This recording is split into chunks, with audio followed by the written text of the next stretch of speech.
Hello, everyone, and welcome back to the 7th episode of Files Obscura. I'm your host, Aaron Wilson, and as always, I'm joined by my best friend and guest, Vladimir. Hello.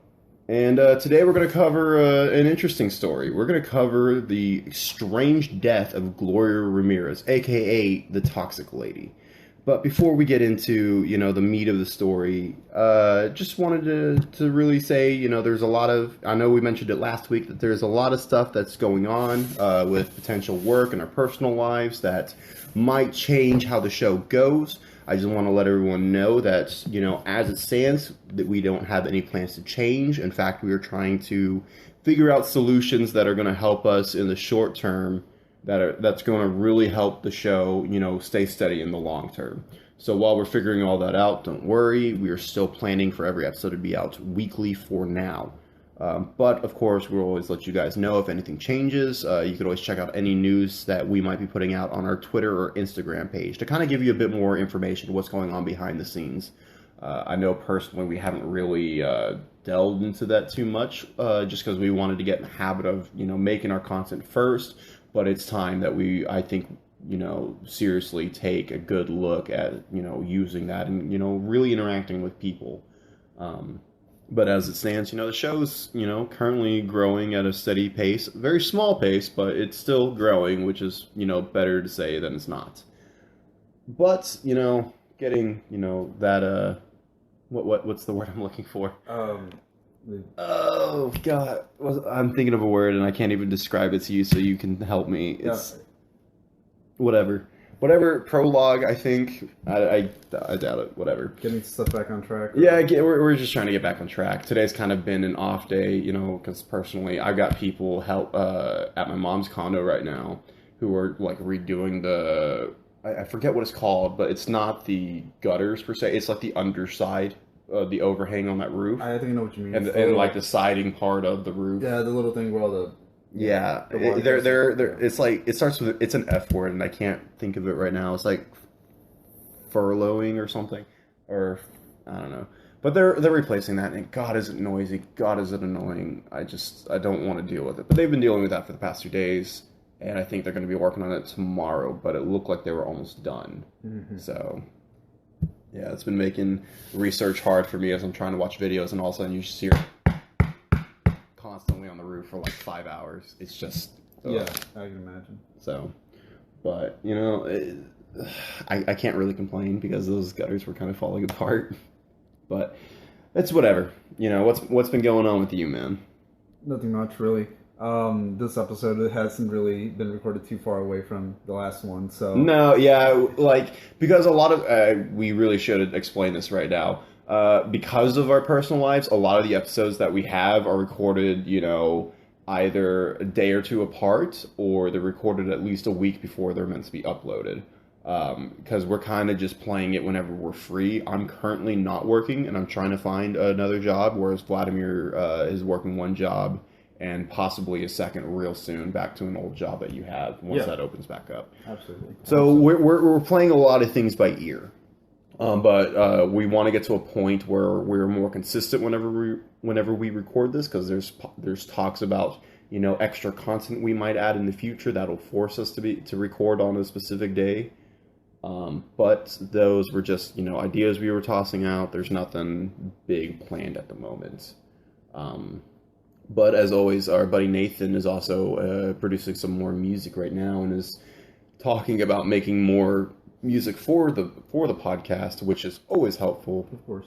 However, we aren't sure how it's going to turn out just yet or when it'd be ready. So, in the vein of not trying to say something wrong and being a dumbass, I'm just going to leave it at that. But, there's really nothing else going on. Everyone's been dealing the same thing day by day. You just hear the news about, the coronavirus and pandemic. Here in Houston, we just saw in the news not too long ago about reopening the state. Well, not even that. The state is already partially reopened. But no, current infected cases reached over 12,000 recently, just in Houston. Expected death tolls in the second wave is supposed to be over 134,000 people. It's more than double, this first wave that we just experienced. You know, there's a lot going on, and a lot of people keep saying, like, you know, about the infection rate and all that. We already went on that rant. Yeah, you know? we had a whole episode. 2 episodes ago, we already went on that rant. Yeah, of course. But you know, it's not so much that the mortality rate is so low; it's that the infection rate is so high. Yeah, that's what makes it deadly. You know, and it's a bit of a disconnect with understanding the crucial difference between those two. You know, but if you want to know more about that information, go back to our coronavirus and pandemics episode, where obviously our information there is kind of out of date already, as information changes day by day. But that'll give you a good idea, a general understanding of what's going on. So, you know, to not waste any more time, let's get into the heart of the story. As always, we start off with 2 truths and a lie, a little game we like to play. Yep. And so we're going to see if, once again, I can fool you, Vlad. So, you know, the first story of Gloria Ramirez, a bit of information I found out, is that Gloria Ramirez, you know, was currently suffering from pancreatic cancer at the time. Okay. And, you know, stuff like the heart, the lungs, the pancreas, kidneys, these are organs that are actually going to play crucial details in understanding some of the theories that we'll go into later on in the end when we are talking about her death. So keep that in mind. But that was something that she was suffering from. The second little fact, you know, is that 23 individuals in all would suffer some sort of illness being, you know, working at the facility, with 5 of them having to be hospitalized. You know, yeah. And you know, we'll get into it, but there's a woman by the name of Julie, what was it? Julie, it starts with the G word. It's a Slavic name. Gorchinsky. There we go. She would actually be, you know, the worst off. You know, and we'll go into what she experienced in her symptoms later on. And then, of course, you know, that after everything that we've known, you know, this case happened in 1994, so over 25 years later, there's still no conclusive evidence to describe every single event that happened and all the evidence that was, you know, collected. There is no one unifying theory that truly lets us know what happened. You know, we have things that, you know, evidence supports towards this puzzle piece, or, you know, a lot of things seem shady, so they lead to this kind of conclusion, but nothing unifying, and it's a mess. You know, so with these 3 statements, which do you believe is the lie? I have to give it to you. This one's these 3 questions all sound legit, considering I don't know anything about this case. I do have the benefit of you being ignorant when it comes to this. Yeah. That's part of, you know, how the show operates. I mean, the only toxic ladies I know are some of my customers at work, so I, you know. That are my exes. But I don't, I can't really pin down quite, like, because it all sounds legit. Yeah. Yeah. I'm gonna be honest. I worked hard because I couldn't decide which one to make a lie and which not. Oof. Okay. There, like I said, there's a lot of information in this. Yeah. You know, I think this is the second longest amount of notes I've ever written, and you know, most of this information, like, I had to just condense too, much like I did with what was the other episode that I did that was so long? Well, I think it was the Tylenol murders was the other long one. Yeah. That one was an extra page longer than this one. And like there's a lot of crucial information in this that really goes down to like chemical compounds, inorganic and organic chemistry, you know, and just a lot of cases about mishandling or hygiene issues that happen in the hospital. So there's a lot of that information that, you know, is definitely worth looking into and understanding if you want to know more about the case. However, to truly just grasp, you know, the series of events and possibilities and theories, I didn't feel it was important. So if I get something wrong or leave something out that you feel was more important, I apologize. That is why. Well, I think I made a decision. I'm pretty sure. I mean, this is a big old guess. I really don't have a lot to lead me to this conclusion, but I think we actually know more about this case, and you're leading me on to believe. I think that we also might have a proper answer to how whatever it is happened. So what are we saying? You think it's the last one? You think you think that there is enough conclusive evidence to tell us exactly what happened? Yes. All right. Well, strap in, because we're about to find out if you found my little lie or not. I think you got it wrong, but you know you got it wrong? I'm pretty. Hey, I'll give you a chance to change your mind if you want. Okay, you know what? You're gonna double down, or are you gonna change your I'm mind? gonna change my mind since you know that I don't know anything about this. Of course, that's how this works. I know. Since you know this fact, I think it's actually the first one. You think it's the first one? I don't She think- didn't have pancreatic cancer. No, I don't think she did. I do not believe she had any pain. Yeah. I mean, okay. Let me ask you this to refine your statement. Are you saying that she didn't suffer any illness, or just specifically the pancreatic cancer? I think it's just specifically the pancreas. Well, I mean, I think it was like. I'm gonna start saying the nuance does not matter. I'm just curious what you think. I don't think it was pancreatic cancer. Okay. Yeah, but I believe the first one's the lie. Okay. I'm gonna leave it at that. Okay. Just in case there's like you're gonna like pull a genie's move and just be like, oh, you should have been more specific. You know? No. like whenever, if I ever get specific with you about that, like regardless of the situation, if it was something specific or that detail, I'm always going to make sure that it is definitively the truth or not. Yeah. I was just curious if you thought she was sick at all, or if it was specifically pancreatic cancer that you didn't believe. Nah, I think the first one's a lie, and it's either because she didn't have pancreatic cancer, or it was something else. Excuse me, I was drinking some water. All right, well, you have your answer. Are you sold on your answer? I'm sold. All right, we're gonna lock that in. I just put my hand down, and in my head I just imagine, what was it, do you want to be a millionaire, like when they're locking in that answer? Yeah. That just went off in my head for some reason. It just made me laugh. Anyways, let's get into the heart of the story. Now, we're going to go through a timeline of events, and I'm going to kind of go through them a little bit fast, because there's a lot to report, and a lot that happened within, 35 minutes that this all happened. On February 19th, in 1994, about 8:15 p.m., paramedics would wheel in a 31-year-old Gloria Ramirez who had previously been diagnosed with cervical cancer and is brought into Trauma Room 1 of the Riverside General Hospital in Southern California. So, right off the bat, you were right. Yes, it was not pancreatic cancer, it was cervical cancer. It's a good thing. But yeah. the cervical cancer would lead into a theory that we'll get into later on that most people think could happen in some degree, but many what's the word I'm looking for? Specialists in their field would very much not agree with. But she was, while this was all going on, of course, the nurses and the doctors are trying to ask her questions, but she was only able to respond to questions with very brief, incoherent utterances, muttering under her breath and taking rapid breaths. It was also reported that her heart rate was too rapid to properly pump blood into her heart, causing her blood pressure to drop dramatically.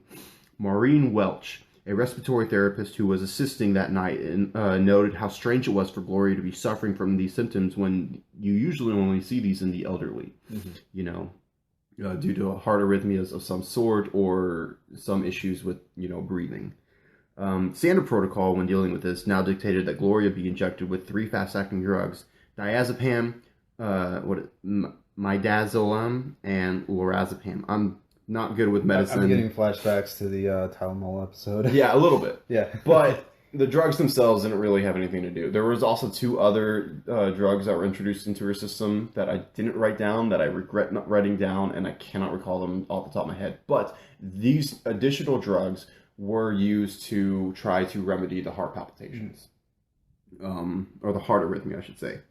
But all these were in an effort to try to control her conditions, but she reacted very poorly to the drugs. They didn't take hold. They didn't help her try to control her symptoms.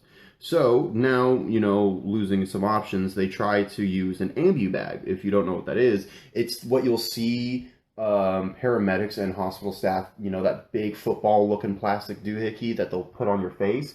They put one of these on her, and we're pressing it, trying to force oxygen into her lungs. Okay.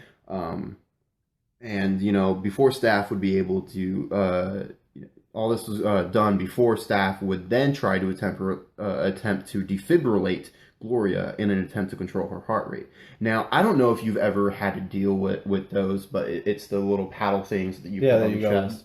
I personally went, I was in, what was it called? ROTC, JROTC in high school for 3 years, and all 3 years we actually had to train how to use one of these. And I believe they said it delivers, I honestly can't remember off the top of my head. It was like 1.5 something, like 100,000 volts or whatever into your system. And what it does, it attempts to send an electric shock to your heart in an attempt to reestablish, a good rhythm for your heart rate to work at. It's kind of like hitting the reset button almost. Is it one of those things where, like, if a person were to have a perfectly good heart and they were hit by one of those, it could kill them? Like, Misuse of it, I don't think it necessarily will kill people. However, I don't want to say it can't. Because what it does is that it does disrupt the rhythm of your heart's natural beat. Because your heart does rely on some electrical cues to keep pumping. yeah. So when you introduce a stronger current to try to reset that, in theory, it's going to set it back on track. But it doesn't always work that way. That's why we have trained specialists who are more involved in the things we can do with first aid. Okay. But at the same time, when you use it on a normal heart, you got to understand when you send that electric shock into you, you're disrupting an already natural rhythm, a healthy rhythm. So this could lead into heart palpitations too. Mm-hmm. But I don't want to say it will lead automatically to death because I don't know. It's been a few years since I've taken first aid classes. I honestly, personally should go back into it because I should know this stuff. But I'm pretty sure somebody will eventually let us know more about that in the future. Anyways, once this happened, the medical staff began to notice that there was an oily sheen that was developing on her skin, and they began to notice a unique fruity garlic smell that would come from her mouth. Now that's important to know. A registered nurse by the name of Susan Kane would be the one to attain a blood sample. And this would lead to a severe, this already frantic, severe case to go from bad to so much worse. Kane would, the way that she would do it, obviously she would swab, Gloria's right arm, with rubbing alcohol and inject a catheter and attach a needle. When she was drawing the blood, she noticed an ammonia-like chemical smell that was coming from the injection site. Kane would eventually give the blood sample to Welch before leaning in trying to identify the source of the smell coming from Gloria. Welch would sniff the syringe, commenting on how it smelled like ammonia instead of something more putrid like you'd expect from chemotherapy patients, from all the drugs that they would take.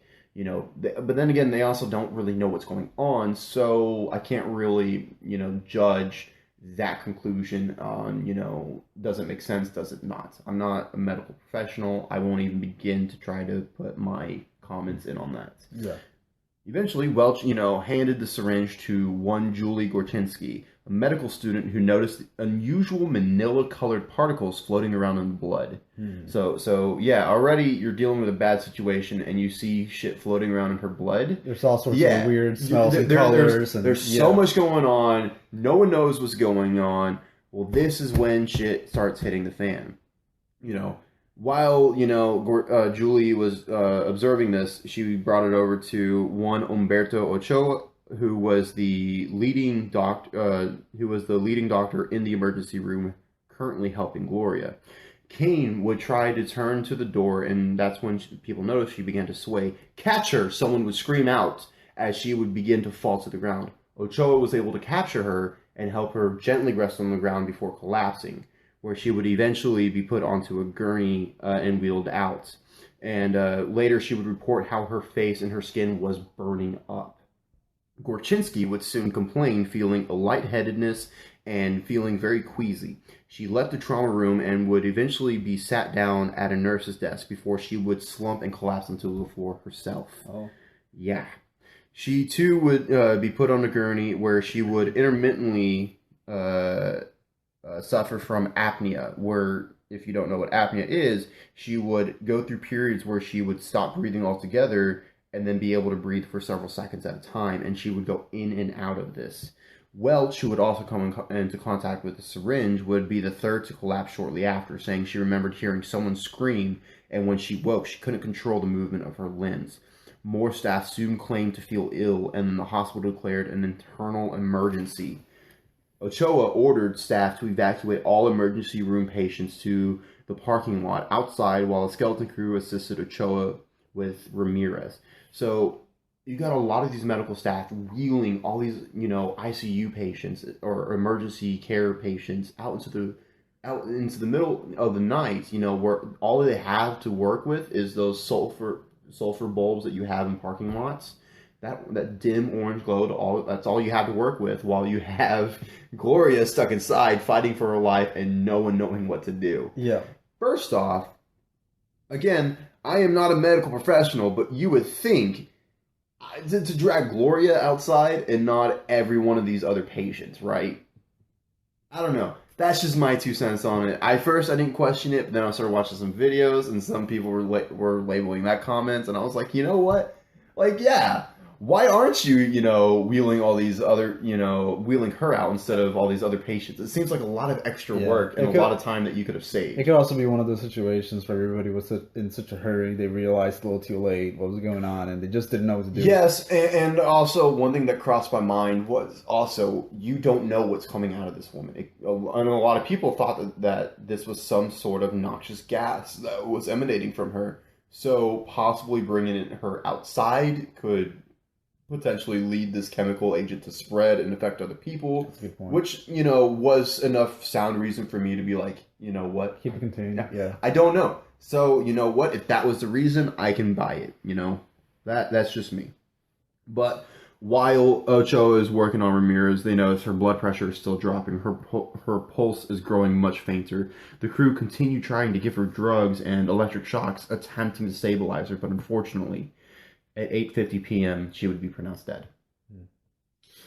2 staff members would move her body to an isolation anteroom. Fearful of some unknown chemical agent, the staff would later strip to their underwear, placing their clothes into plastic bags. Kane and Gorchetsky would continue to suffer their symptoms, and a vocational nurse named Sally Balderas would return to help take Gloria's body to the anteroom. However, soon she began retching and feeling a burning sensation on her skin. Wow. And that's already 4 people, that are suffering some extreme symptoms. In all, 23 of the 37 emergency room staff would experience some degree of symptoms, with 5 having to be hospitalized.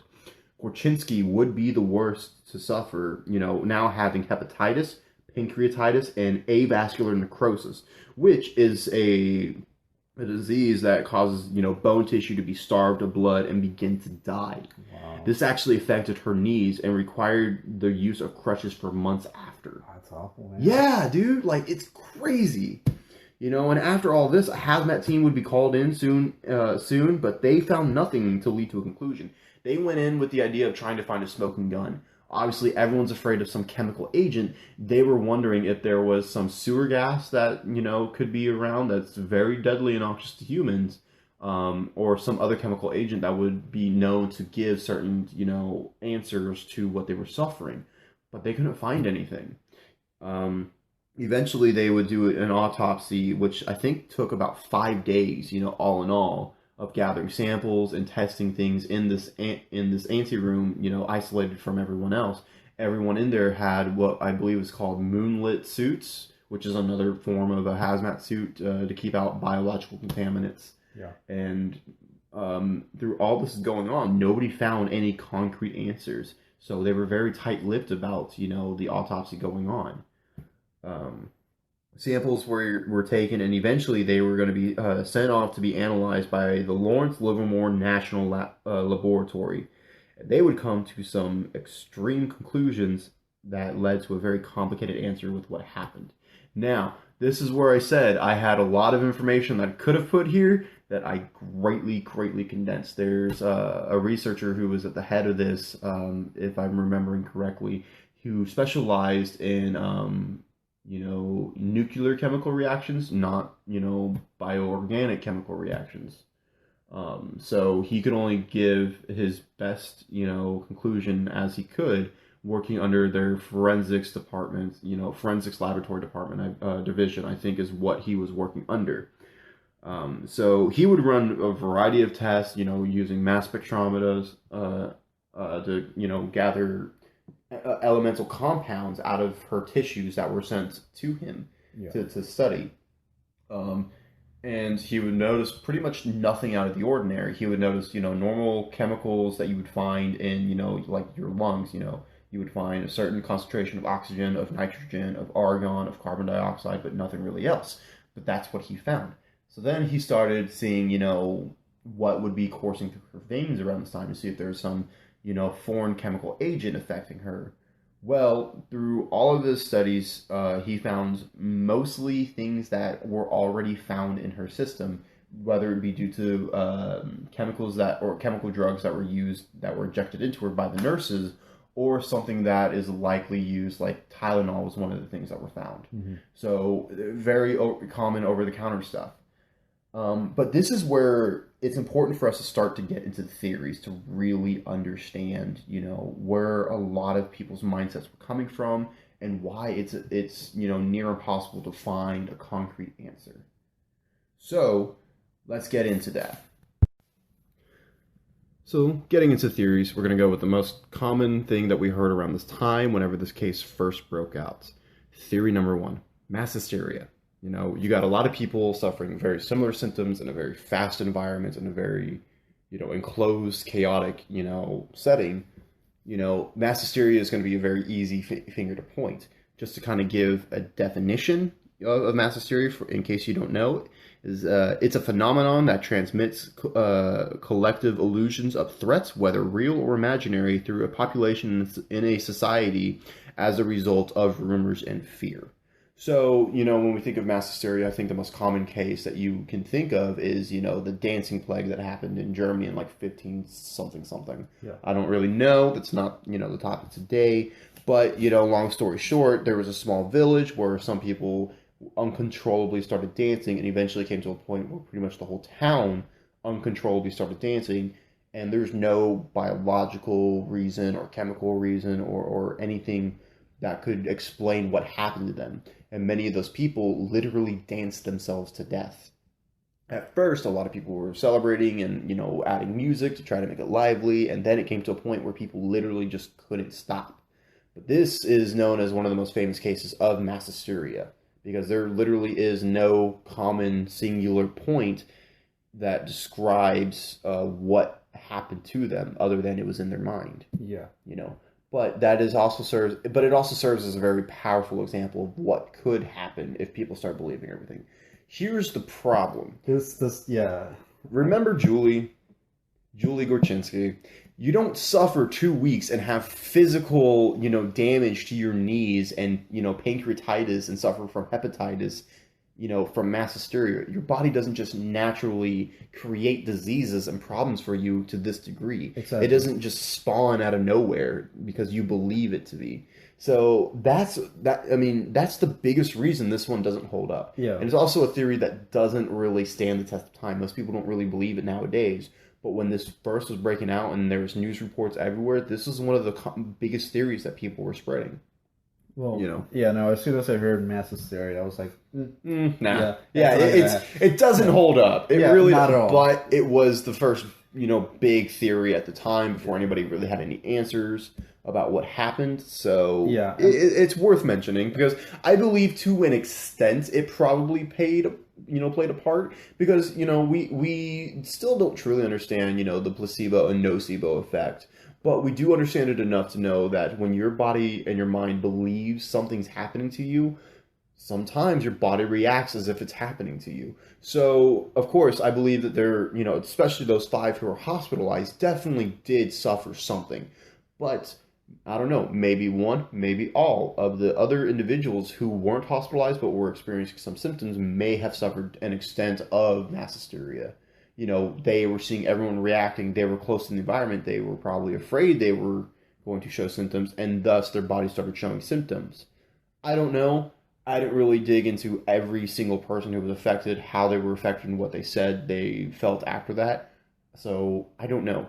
Grain of salt, but you take it as you will. And then comes the second theory, which I felt was a little interesting, but really just doesn't hold up. And this is... I'm going to try to say this word right. Methylamine exposure. This was a theory that was proposed by the LA Times in 1997.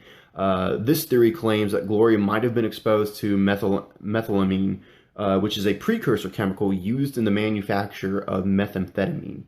And they believe that because at the time, Riverside County was one of the largest distribution points in the U.S. for methamphetamine. They believe that some of the hospital staff might have been smuggling these chemicals through the hospital, which sounds a little more plausible whenever we get into not the next theory, but the theory after.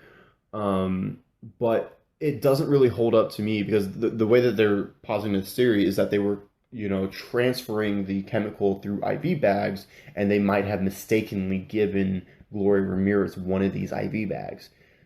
I didn't see anything in my research to suggest that this even actually happened. I didn't see any cases of people being arrested for transportation of precursor chemicals in the manufacture of drugs or anything. So I don't know. The biggest reason a lot of people like to think that this theory might be plausible to some extent is that many of methamphetamine precursor chemicals are known to have an ammonia-like smell, and as you can recall, an ammonia-like smell was something that was being reported once they drew her blood. Yeah.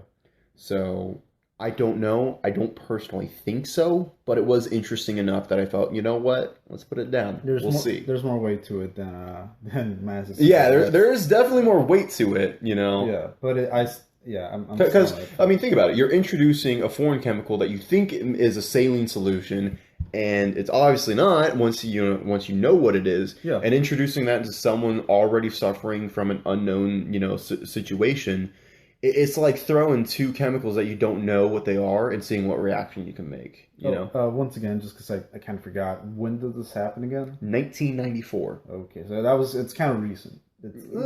All right, so when I think two and a half decades, it's a little less than recent. Oh, I know. When I think of recent, for some reason the 90s feels recent for me. But that's like everyone in our age group feels that way. Yeah, that's true. Yeah. But like I said, interesting theory, but I don't personally think it holds too much merit. I think they're just kind of grasping at straws. Or like maybe just who knows. I'm with you on this one. Yeah, but. The third theory. This is the theory that has everyone's, debating what actually happened. This is the theory that has a lot of weight to it, but I personally believe that it may only be a puzzle piece. I don't believe that this answers everything, but I believe it's a key fact in understanding what happened. So, theory number 3, dimethyl sulfoxide, otherwise known as DMSO. This is sold as a heavy-duty degreaser at the time, and many people had unfortunately used it as a home remedy for aches. First off, don't rub foreign chemicals on yourself. Yeah. I don't care what you think it does to you. This is not something that was FDA approved for home use, or the USDA approved it for you to use. It wasn't designed for this intended purpose, but a lot of athletes, as I saw, were reporting, using it on their muscle aches and their joint pains and feeling relieved afterwards. This is what made a lot of people believe that this was a possibility, because a lot of people were considering that Gloria might have used this as a home remedy for her cervical cancer pains. And honestly, I'm intended to believe that. I didn't really find out too much about Gloria's personal life before this or anything that she might have done. It's a little kind of hard to find that information. But, knowing that she had cancer, knowing what this was used for, it's not a hard line for me to draw there.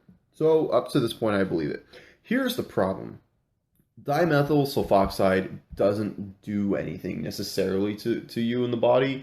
It's considered harmless, though, again, I didn't find out too much information that suggests that it's, exactly harmless. It could still do some stuff, but, I was really looking into this theory more, and what was interesting is that that's not the chemical compound that the researcher from Lawrence's Riverside National Laboratory, he didn't find that. What he found in Gloria's body was high concentrations of dimethyl sulfone, DMSO2, and it's believed that when they were giving her oxygen through the ambu bag, that this added extra oxygen into her system in an environment where her body has already absorbed the DMSO, and it began to bond, because whenever an experiment was done in a lab where the same, gel-like substance, the DSMO or DMSO, was introduced to pure oxygen, these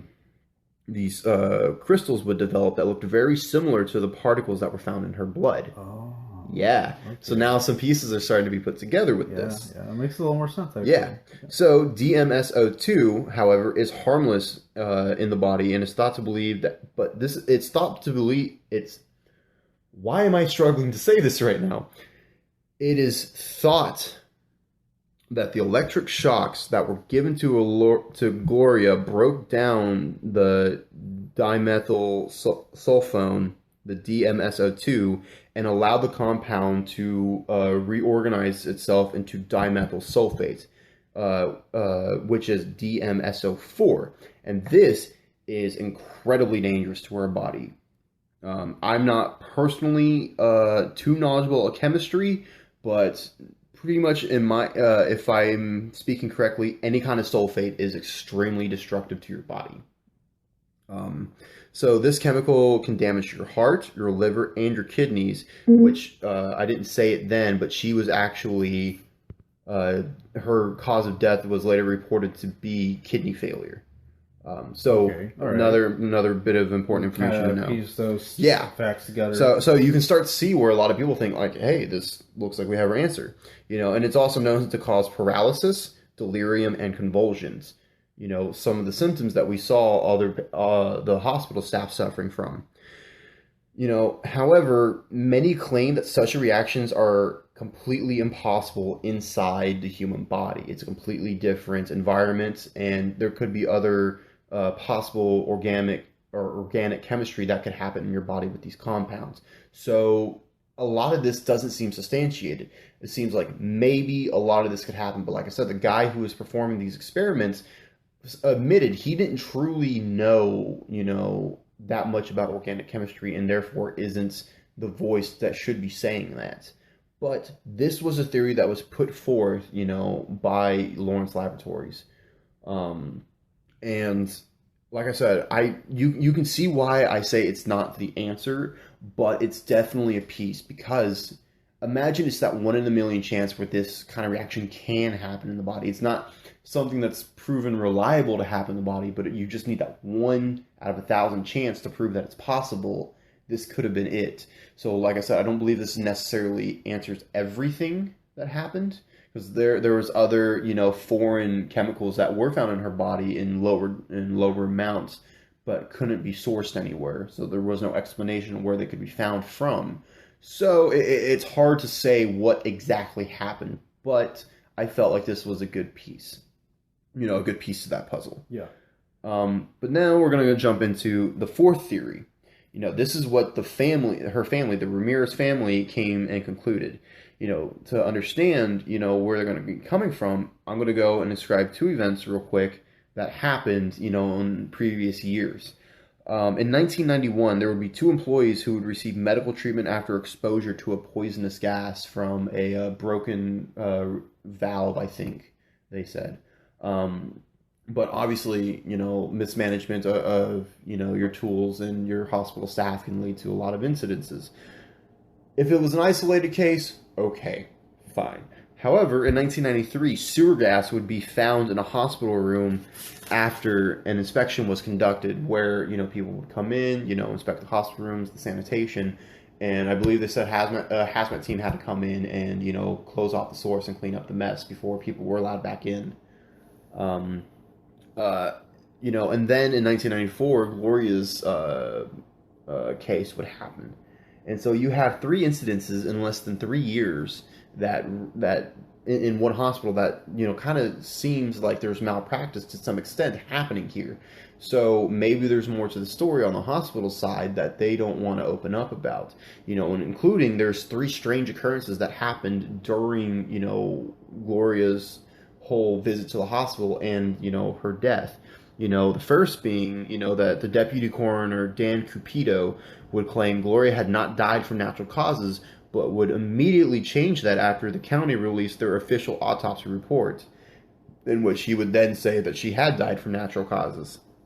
There was an investigator named Stephanie Albright, who was considered by all of her, peers to be a top investigator. She committed suicide after a month investigating this case. Whoa. Yeah. What? That was a bit of information I didn't know. And it was kind of only last minute information I threw in there, so I don't know more about the story like I feel like I should. But that was something that I did see come up a couple times.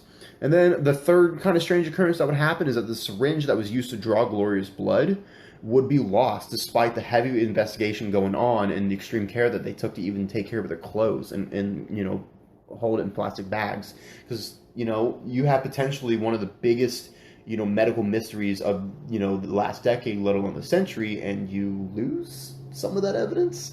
Wouldn't you want to really figure out what happened? Yeah.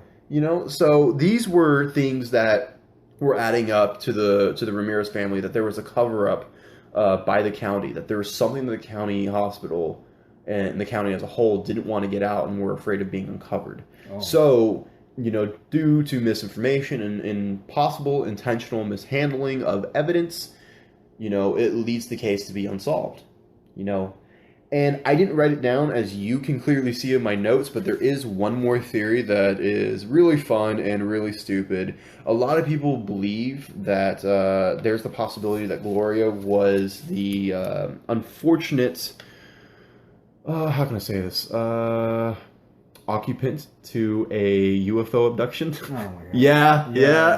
That's the... Yep. A lot of people online seem to believe that because there was no possible way to trace a lot of the chemical reactants that they found in her blood, or I shouldn't say reactants, the chemical compounds that they found in her blood. They had no way to source it to any, possible medication or some form of self-use and, stuff that the hospital staff used. Like, it never traced back to there. So without a conclusive answer, of course, people are going to be left to their, their own speculations and ideas, and, aliens is always an easy finger to point. Yeah. It's stupid, but it made me laugh when I first read it. I literally had to take a second and just laugh, I gotta say, though, out of all of them, that's probably the one where, hey, it'd make for a good movie, It would make for a great movie. Yeah. But I obviously personally don't believe that, because I feel like here's what I think. If she was abducted, there would be some period in which her family wouldn't be able to locate her, would you not think? And if that happened, then it would be easy to imply that would be in some police report. That before all this happened, there was a period, 4 hours where she was just gone, or I was gone for a couple hours. When I came back, she was showing all these weird signs. That could have been something that the family... Yeah, but no, I never found anything like that, So, do I think it's aliens? Hell no. But I of course, I just felt like it was, worth saying. But to this day, we have no idea what happened to Gloria. There was, I believe, a few years after she was buried, they did try to exhume her body and see if there was any more evidence that they could gather. However, her body had decayed to the point where they were unable to take any usable samples or gather any information. So whether there was some leftover residual chemical that they didn't know existed in the body, or or whatever, probably degraded her body even more. Or it also could be due to mishandling from, the original autopsy.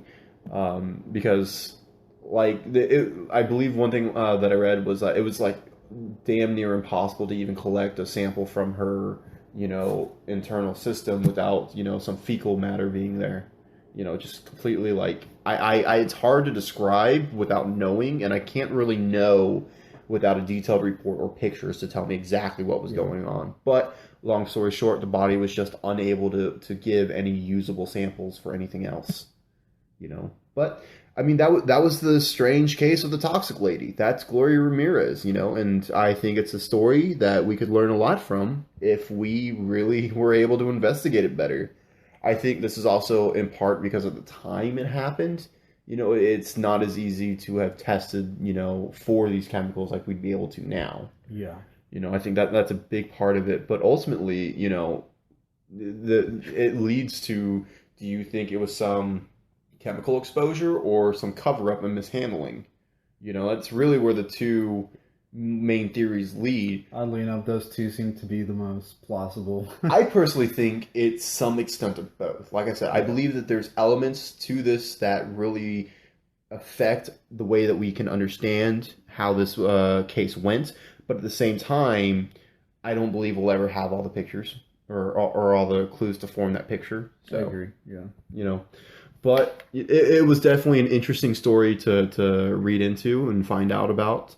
Um, it was a case I kind of wanted to do for a while. I know when I first proposed this podcast, it was actually one of the first stories I wanted to do, but it just never felt like the right time, you know? It's a very good one too. I really do. I really did like it. Yeah. Yeah. No. It's very interesting, and it's the theories were very interesting too. Yeah. And you know, this was more in line with stories I wanted to cover. I know a couple of topics, you know, we've talked about probably were a little more generalized or a little more well known. But this, you know, I felt was like perfect for our kind of story because, you know, most people I brought this up to, you know, just to see, you know, kind of test who knows what about certain stories.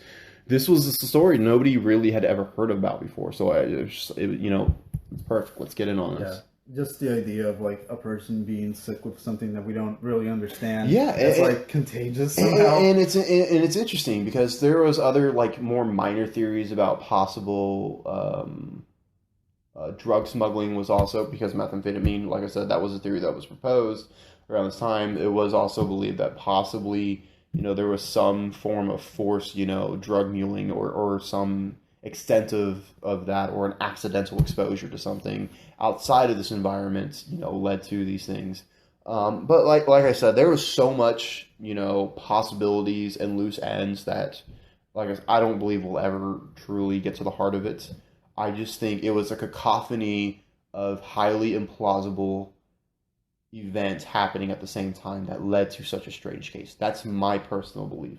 I believe that there was in some, you know, case, some extent of a chemical, you know, foreign chemical reaction going on in her body, but I don't think it led to the events that we saw. Yeah. You know, but you know, that's my final take on it.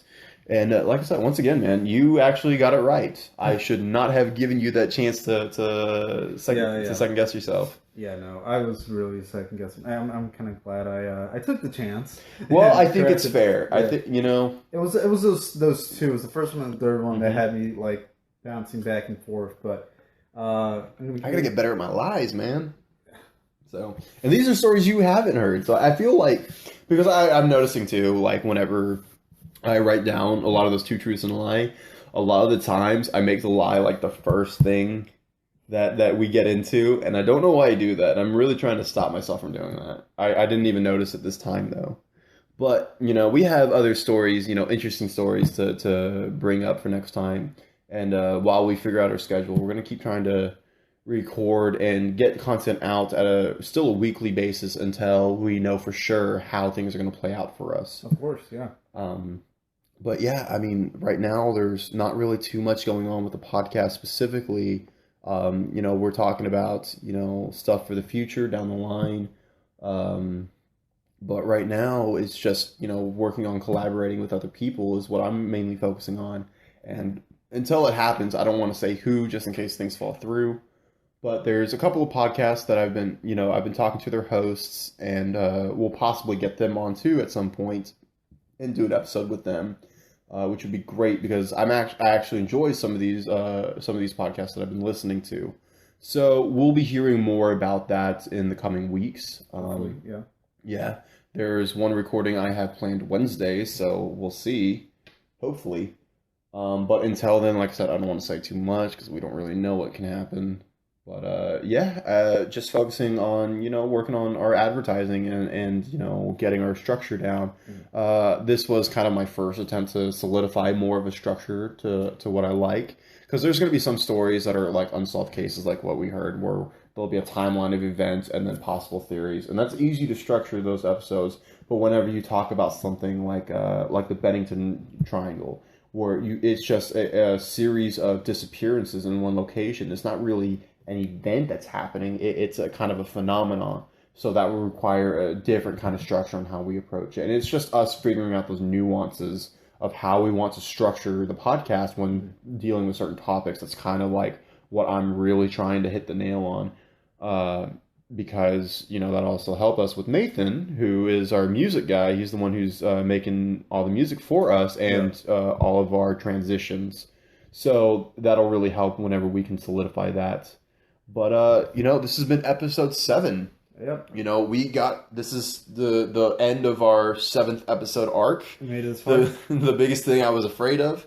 But we still have a couple more weeks till we get to my personal goal of 10 episodes. That's what I wanted to do. That's a good number. That's a good number. Because research shows 65 days is when habits really form, and roughly 70 days, 10 weeks, fit that mold pretty well. Yeah. So I figured if we could get to episode 10, I wouldn't be worried about how this podcast performs. Of course. Even though it's small, even though it's going to take time to grow and we got to figure things out in our personal life, I felt like that would be the big indicator. A lot of research showed that, 60, 70% of people who are starting a podcast end by episode 7. So getting here actually felt like kind of a big relief. But I feel like I'm going to finally be able to take that, breath of relaxation once we get to episode 10.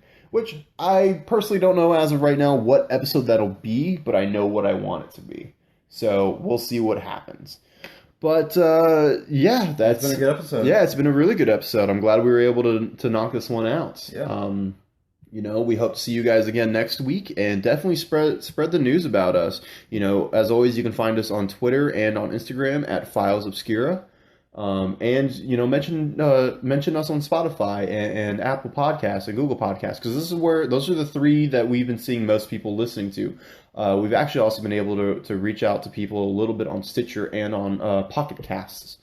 But, Spotify is really the biggest one where people are finding us. And, Google Podcast and Apple Podcasts, we've had a few people also primarily come from there. So, as always, spread the information. We are always going to be around, and hopefully we can find more tales and stories that you guys enjoy.